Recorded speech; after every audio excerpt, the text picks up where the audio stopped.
अस्सलामु अलैकुम नाज़रीन। फ़ैसला 99.9 पता था, पूरी दुनिया को पता था कि तौहीन अदालत में क्या होने वाला है। जिस तरीके से मैं थोड़ा सा फ़ैसले के स्टार्ट में आपको बता दूं कि इमरान ख़ान ने एक जलसे में जज ज़ेबा को धमकी दी थी और सबके सामने, और उस धमकी की बुनियाद पर यही कहा जा रहा था कि कोई कोर्ट इस पे फैसला या कोई पटिशन लेके जाएगा या ख़ुद जज जो हैं वो हाई कोर्ट से रुजू करेंगी या इस पे कोई सो मोटो नोटिस लेगा। अब समझ में नहीं आता है कि बाज़ औक़ात सो मोटो नोटिस इसलिए लिया जाता है कि ताकि कोई फर्दर कार्रवाई ना कर सके और तहफ़्फ़ुज़ फराहम कर दिया जाए। ये भी चीज़ें हैं, क्योंकि हम सुप्रीम कोर्ट में ये भी देख रहे हैं कि जनाब कोई अव्वल तो 17 जजेस की वो सुप्रीम कोर्ट है, लेकिन सुप्रीम कोर्ट में 3 जजेस या 5 जजेस ज़्यादा से ज़्यादा बेंच बनता है। 3 जजेस का जब बेंच बनता है तो क्या ये समझते हैं हम बेवकूफ़ हैं? लोग नहीं समझते हैं, अवाम नहीं समझते। कानूनी माहिरीन तो छोड़िए, आम पाकिस्तानी कहता है डॉक्टर साहब ये 3 का बेंच बनाते हैं तो उसमें 2 अपने, यानी ये बात इस्टेब्लिश है कि 3 जज जो हैं वो एक जैसे हैं और बाकी जो हैं वो दूसरे हैं। और जब भी बेंच बनता है तो ज़्यादा से ज़्यादा यही 3 जो हैं अहम तरीन केस डील कर रहे होते हैं, और ख़ास तौर पे इमरान खान साहब का। ये मैं नहीं कह रहा, ये खुलेआम जो आम पाकिस्तानी है वो कह रहा है, और वो भी ये कह रहा है कि जब अगर 5 का बेंच बना देते हैं तो ये 3 तो हैं मौजूद और 2 उस 12 में से ले लेते हैं, और 2 का फैसला अगर अगेंस्ट में भी आता है तो ये 3 हिमायत का फैसला दे के अक्सरियती फैसले को इंप्लीमेंट करते। तो लोग नहीं समझते क्या? और अगर 3 का बेंच बनाते हैं तो 2 हिमायत वाले होते हैं और 1 जो है वो अगेंस्ट अगर आ भी जाए तो वो फिर अगेंस्ट में 1 चला जाता है और अक्सरियती फैसला। कभी ऐसा हुआ है कि इस 3 में से 2 और 3 उस तरफ से आ जाएं, मसलन जस्टिस काजी फाइज ईसा आ जाएं, चाहे आपके जस्टिस आपके तारिक मसूद साहब आ जाएं, इसी तरह आयशा आ जाएं, इसी तरह आपके और भी बहुत सारे लोग हैं वहाँ मौजूद, वो आ जाएं, नहीं आते। कभी ऐसा नहीं देखेंगे आप। अगर बेंच बनेगा तो यही 3 का बनेगा। साल से हम देख रहे हैं जब से ये सूरत हाल सामने आई है, और ये हम नहीं बल्कि पूरा पाकिस्तान कि अक्सर लोग, थोड़ा सा भी पढ़े लिखे लोग हैं जो इनको समझे, वो ये कहते हैं कि सुप्रीम कोर्ट में या तो इमरान खान के हवाले से या कोई बहुत अहम मुकदमात के हवाले से बेंच बनता है तो ये 3 का बेंच बनता है, बाकी किसी को नहीं बनाते। और अगर उनमें से किसी को ले के 5 का बेंच बनाए तो 3 और 2 का सिलसिला रखता है, जिसमें पता होता है हमें कि फ़ैसला 3 और 2 से आ गया अगर तो भी अक्सरियती फ़ैसला माना जाएगा। और कहीं 3 का बेंच बना दिया तो 1 उधर से लिया, 1 अपना ड्रॉप किया और 2 साथ रख दिए, और फैसला आया 2 और 1 से वो अक्सरियती फैसला आ गया। तो ये लोग समझते हैं। इसी तरीके से जज आपके ऐसा भी होता है कि कोई केस जिसका फैसला कहीं से किसी जगह पे भी अगर आ गया तो उससे पहले अगर हमने तहफ़्फ़ुज़ देना है तो उस सिलसिले में जो है वो हम ही उसको टेकअप कर लें, और फिर ताकि दूसरी तरफ सब कुछ रास्ता बंद हो जाए और फिर हम रिलीफ दे दें। अब ये जो फैसला है इसमें जज ज़ेबा साहिबा की तौहीन की गई, सरेआम तौहीन की गई, एंड देन उसके ऊपर सो मोटो नोटिस लिया गया, या कहते हैं कि रजिस्ट्रार ने लिखा है। अब इसी के ऊपर तो इमरान खान साहब ने, उनके वकील ने मौजूदा जो बेंच है उसको चैलेंज किया था कि जनाब आपकी अथॉरिटी नहीं है कि आप हमें तौहीन अदालत दें, और दूसरा ये कि आप पर हमें एतराज़ है, उनका एतराज़ है इस बेंच पे, ये याद रखिएगा। उसके बाद इस और तौहीन अदालत का फैसला वापस लें। इस रिमार्क्स के बाद किसी दुनिया की कहीं अदालत में कोई अदालत किसी ऐसे शख्स को जिसने तौहीन की हो, शोकाज जारी हुआ हो, पूरी दुनिया ने देखा हो, उसको कोई रिलीफ देगा? सेकंड रिलीफ आई और फर्स्ट रिलीफ आई कि जनाब हमें अफसोस है आपके इस किस्म के जवाब से, आप मेहरबानी करके अपने इस जो आपने रिटर्न दिया है, जवाब दिया है, इस पर नज़र षानी करें। ये बहुत सख्त जवाब है, और हमें दिली अफसोस हुआ है। जबकि मैं फिर कह रहा हूँ कि अदालत में बैठे हुए जजेस के न एहसासात होते हैं, न जज्बात होते हैं। कोई शख्स क्राइम करता है वो सामने होता है और कानून सामने होता है और अदालत में सामने मौजूद वकील आर्गूमेंट्स करते हैं और जज बग़ैर एहसासात और फीलिंग्स के फ़ैसला देते हैं। यहाँ तो एहसासात बताए जा रहे हैं कि हमें अफसोस हुआ है। भाई आपको क्यों अफसोस हुआ? आपका क्या ताल्लुक? आपका मसला क्या है? आप कानून के मुताबिक दोनों के दलाइल सुने और दे दें फैसला। यही होता है दुनिया में। अगर इसके अलावा कोई और चीज़ है तो मैं अपने अल्फाज वापस लेता हूँ। तो चुनांचे पहला रिलीफ, फिर दूसरी दफ़ा भी जब लेटर दाखिल किया गया तो उसमें उन्होंने अगर मगर ये वो उसमें भी उन्होंने कहा कि जी वजाहतें। बहरहाल कौम देख रही है, दुनिया देख रही है। आखिर में ये कहा गया है कि जी हम आपके इस जवाब से मुतमईन नहीं हैं और हम आप पर फ़र्द जुर्म आयद करेंगे। आज नहीं, 22 तारीख को। इस दौरान बहुत कुछ हो जाता है। मुलाकात हो जाती है किसी से, कॉल चली जाती है, पकड़ी गई है। देखिए मैं बता दूं आपको कि जब जज मुलाकात करेगा कल्प्रिट से या जो मुर्तकिब है, जो मुल्जिम है, जब जज मुलाकात करेगा, जब जज का कोई आदमी मुलाकात करेगा, जब कोई राब्ता होगा जहाँ से सलाह दी जाएगी, जब कोई कॉल होगी, वो पकड़ी भी जाएगी। बाज़ औक़ात तो चैम्बर में बुलाकर जो है वो कहा जाता है कि जी ये केस इस तरह किया जाए। क्या माजी हमारे पास चीज़ें नहीं हैं? क्या कॉल पकड़ी नहीं गई हैं? क्या डायरेक्शंस नहीं दी गई है? क्या सुझाव नहीं दी गई है? 12 तो इस केस के अंदर भी आपके सामने कि जी वो उनको 22 सितंबर को कहा गया कि जी हम आपको फ़र्द जुर्म आयद करेंगे। उस वक्त तक क्या हुआ कि वो 22 सितंबर को फ़र्द जुर्म आयद फ़ौरन कर देनी चाहिए थी।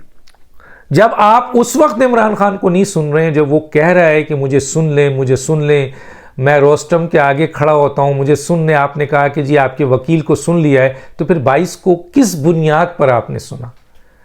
ये सवाल कर रहे हैं ना, लोग सवाल कर रहे हैं। मैं तो रख रहा हूं आपके सामने कि जब आपने पहले नहीं सुना, मौका नहीं दिया, उस वक्त भी वो कह रहा था कि जी मैं तो अगर मगर करके माफ़ी मांगने को तैयार हूं, लेकिन आपने मौका ही नहीं दिया। आपने कहा जी मैंने वकील को सुन लिया, मामला ख़त्म। 22 तारीख को फ़र्द जुर्म हो, तो 22 तारीख को फिर किस बुनियाद पर उनको मौका दे दिया गया? क्या ये तो कहा ही जाता है कि बहुत सारे मसले हल हो जाते हैं, बहुत सारे वक्त में बहुत सारी चीज़ें। ये कहते हैं ना कि वक्त बहुत सी चीज़ों का मरहम होता है, इसी तरह वक्त बहुत सी चीज़ों के मसाइल हल कर देता है। समझने वाले बहुत कुछ समझ गए होंगे। लोग ये सवाल उठाते हैं। 22 को सुना गया और ये कहा गया कि जी हम आपकी माफ़ी को प्राइमा फेशिया एक्सेप्ट करते हैं, और फिर उसके बाद 29 तारीख के जी आप हलफनामा दें और 3 तारीख को हाजिर हो जाएं। 29 तारीख को हलफनामा जमा कराएगा। उससे पहले उनके वकील ने ऑन एयर कहा कि हमने गैर मशरूत माफ़ी नहीं मांगी है। और उसके बाद 3 तारीख आती है, आज का दिन है। आज आप देख लें कि वो जज ज़ेबा के चैम्बर में वहाँ गए कोर्ट में, और उनको पता था कि वो आप छुट्टी पे हैं और उनका कोई ज़ेबा से राब्ता नहीं हुआ और उन्होंने ज़ेबा से कोई माफ़ी नहीं मांगी। सिर्फ वहाँ ये खड़े होकर एक बयान दिया है कि जी मैं तो ज़ेबा को बताने आया था कि मेरा हरगिज़ ये मकसद नहीं था, और बता देना कि जी मैं तो माफ़ी के लिए भी आया था। इस बुनियाद के ऊपर कहा यह जा रहा है कि जी मुल्ज़िम का कंडक्ट बहुत अच्छा था और मुत्तफ़क़ा फ़ैसला है, मैं फ़ैसले पे आ रहा हूँ, मुत्तफ़क़ा फ़ैसला है कि इनकी तौहीन का ये केस खारिज किया जाए। आज तक पाकिस्तान की तारीख़ में कोई माफ़ी जो गैर मशरूत हो, उसके बग़ैर कोई माफ़ी नहीं दी गई अदालतों की तरफ से, और अगर है तो कोई बताए। हाँ, बल्कि मशरूत यानी गैर मशरूत माफ़ी में भी सज़ा दे दी गई, और ऐसे कई केसेस हैं सुप्रीम कोर्ट में। तल्लाल हैं, दानियाल हैं और आपके निहाल हैं, तो उनको तो नहीं दी गई माफ़ी, सुप्रीम कोर्ट ने नहीं दी, वहाँ तो देरी भी नहीं हुई, वहाँ तो ताख़ीर भी नहीं हुई, वहाँ तो इतने सख्त जवाब भी नहीं लिखे गए, वहाँ तो आपके फौरी तौर पर, और वहाँ पे नदामत भी थी, वहाँ पे डर की वजह से नहीं हुआ। लेकिन ये फैसला बता रहा है चीख चीख के, जब ये 3 अक्टूबर शुरू हुआ तो मुझे 99.9% लोगों ने कहा कि जी फैसला यही होगा। मैंने कहा कि नहीं, ये फैसला नहीं होगा। उसकी वजह यह है कि इमरान खान साहब ने अनकंडीशनल माफ़ी नहीं मांगी है, इमरान खान साहब ने माफ़ी में ताख़ीर किया है, इमरान खान साहब एक हैबिचुअल तौहीन अदालत करने वाले हैं, इससे भी पहले माफ़ी मांग चुके हैं। इमरान खान साहब जो हैं वो उन्होंने नदामत में माफ़ी नहीं मांगी है बल्कि खौफ से माफ़ी मांगी है। और अदालत के सामने 10A है जिसमें हर पाकिस्तानी को इंसाफ देना इक्वल देना है, और उसके सामने 189 है जिसके तहत सुप्रीम कोर्ट के फैसले बाइंडिंग हैं। तो मैं नहीं समझता कि इन बुनियादों के ऊपर कोई भी अदालत इस तरह, और अनकंडीशनल माफ़ी ना हो, उसको रिलीफ दे दिया जाए। तो 99.9% लोगों ने कहा कि आप देखिएगा कि वो माफ़ी उसे मिल जाएगी और केस ख़त्म हो जाएगा। और मैं उनके सामने आज इस बुनियाद पे कि केस का मेरिट कहता ये है और फैसला ये हुआ है, और हम फैसले पे बात कर रहे हैं कि ये पाकिस्तान की तारीख़ में एक बदतरीन फ़ैसला है, एक स्याह फ़ैसला है, जिसमें क्या वो 3 अशख़ास जिन्होंने ताख़ीर नहीं की, जिनका केस इतना एक्सटेंसिव नहीं था, ख़ुद चीफ जस्टिस ने कहा कि ये क्रिमिनल तौहीन है, और उनका केस इतना बड़ा केस नहीं था, उसके बावजूद उन्होंने ताख़ीर नहीं की, उसके बावजूद उन्होंने अनकंडीशनल माफ़ी मांगी, उसके बावजूद उनको सज़ा भी मिली। और उनको तो कहाँ गया 10A? क्या ये जानवर हैं? ये इंसान नहीं है 3 आदमी? पाकिस्तान का आइन तो कहता है कि 10A के मुताबिक इंसाफ बराबर मिलेगा, हर को उसका राइट है, फंडामेंटल राइट्स है। 8 से लेकर 28 तक जो है वो फंडामेंटल राइट्स है कॉन्स्टिट्यूशन का।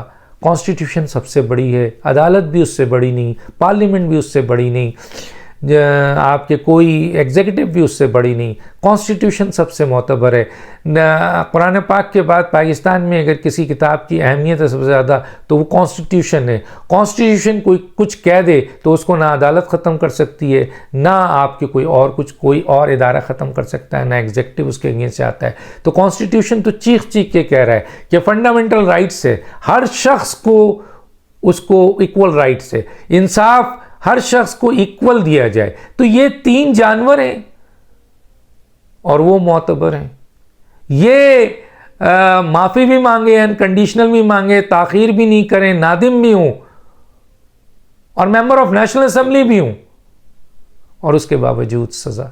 और ये जो हैबिचुअल तौहीन अदालत कर रहे हैं, और एक केस अभी इनका पड़ा हुआ है, ये जिन्होंने क्रिमिनल तौहीन की, ये जिन्होंने जज को धमकी दी, ये जिन्होंने ताख़ीर हमले किए, ये जिन्होंने पहले जवाब में इस बेंच को ही उड़ा के रख दिया, अथॉरिटी को उड़ा के रख दिया, अदम एतमाद किया, ये जो कि आपके अनकंडीशनल माफ़ी भी नहीं मांगी, तो उसके बावजूद इनका केस ख़त्म कर देना, ये इंसान है। ये इसलिए कि ये पीटीआई के चेयरमैन है, ये पॉपुलर हैं। पॉपुलरिटी का अंदाज़ा मैं पहले भी कह चुका हूँ, जलसे और जुलूस से नहीं होता, जब इलेक्शन होगा तब पता चलेगा। गवर्नमेंट हमेशा गैर मकबूल होती है। इमरान खान साहब जब गवर्नमेंट में थे तो बहुत गैर में बोलते हैं। बहरहाल कहने का मतलब सिंपल ये है कि लोगों को पता है कि फ़ैसले कहाँ से हो रहे हैं, किसके कहने पे हो रहे हैं, किस तरह मुलाकातें होती हैं, पाकिस्तान में किस तरीके से चैम्बर में बुला के जजेस जो है वो गलत केसेस को के ऊपर इन्वेस्टिगेटेड ऑफिसर्स को डायरेक्शंस देते हैं। ये सब मार्केट में मौजूद है। ये भी होता है कि किसी जगह मुलाकात होती है, डायरेक्शंस दी जाती है, कॉल की जाती है, और किस तरीके से उनको सपोर्ट किया जाता है, उन नोटिस लिया जाता है। ये माजी में पाकिस्तान में होता रहा है। तो ये आज जो हुआ है उसका फ़ैसला आपके सामने है। आप यकीन माने, मैं आपको बता रहा हूँ, इस केस के हवाले से आज नहीं तो कल जो मेरी इत्तलात हैं, अहम तरीन मुलाकात और अहम तरीन कॉल वो किसी वक्त आपके सामने आएगी। और ये जो फैसला है यकीनन ये इंसाफ का कत्ल है। डॉक्टर दानिश को याद दीजिए। अल्लाह हाफिज़।